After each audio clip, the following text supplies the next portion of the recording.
யாருண்ணா உன் ஃப்ரெண்டா? மாட்டுக்காரன் உண்டு, நேர்மை உண்டு, ஓடு ஃப்ரெண்டா அவரு? ஃப்ரெண்டு. யானைலாம் உங்களுக்கு பயம்?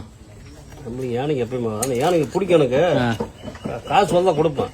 ஆனா அந்த ஆசீர்வாதம் பண்ண மட்டும் விட மாட்டேன். எதனால அது? அந்த காலத்துல பாரதியார கொண்டுச்சான்.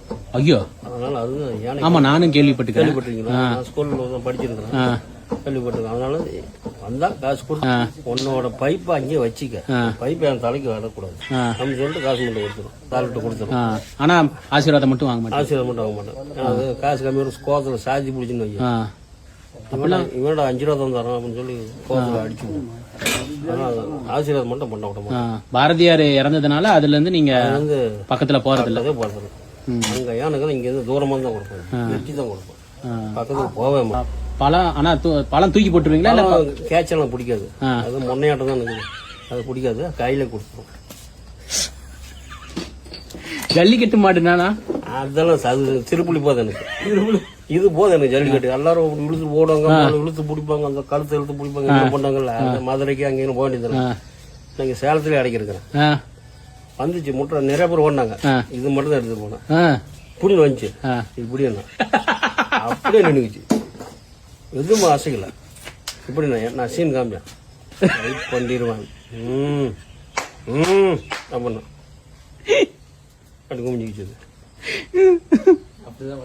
இது போதும் எனக்கு, அதை அடக்கிறது. எவ்வளவு பெரிய காலையா இருந்தாலும் சரி, லட்சக்கணக்கான காலையா சரி, 20,000 காலையா சரி, இது எனக்கு போதும். இந்த ஸ்டார் போதும் எனக்கு. எப்படிம்மா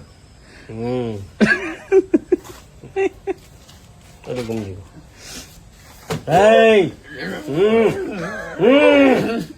ரைட் பண்ணிடுவான். இவன் நான் மாடு மாதிரியே பண்றான். இவன் என்னன்னா பிறந்தப்ப மாட்டு தான் பிறந்தான். மாட்டுக்கு பிறந்தானா? மாட்டு தான் பிறந்ததே. மாட்டு கொட்டாயில பிறந்தானா? இல்ல கொட்டாயில தான் பிறந்தான். இவனுக்கு 4 கால் இருந்துச்சு. மாட்டு டாக்டர் இருந்தாரு. என்னது இந்த மனுஷனா இருக்கிறான், 4 காலாக 2 கால் வெட்டி விட்டாரு. ஆபரேஷன் அப்பயே பண்ணிட்டாரு. அப்ப மனுஷன் ஆக்கி விட்டாங்க. அப்பா பாருங்க, மூஞ்சி பாருங்க, ஆட்டோ பாருங்க, தலை மாடு மாதிரியே இருக்குண்ணா. டைட் பண்ணிடுவான். பயங்கரமான விஷயம்னா, மாடா பிறந்தவன 2 கால்.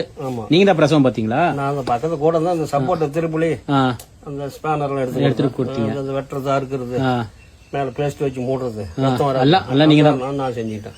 பரவாயில்ல. அவர் மெயின் வேலை செஞ்சாரு, மேற்படி வேலை செஞ்சு அப்படிங்கிற மாதிரி. மாடு மாதிரியே தானே இருக்கிறான். ஐயோ பாருங்க பாரு, அதே மாதிரி சைடு குமிஞ்சு பாப்போம் பாருங்க, எப்படி பாக்குற மாதிரி. ஆனா ஒண்ணு, கரெக்ட் டைமுக்கு தீனி போட்டுருணும், இல்லைன்னா எல்லாத்தையும் கடிச்சு விடுவோம். மோசமான ஆளு.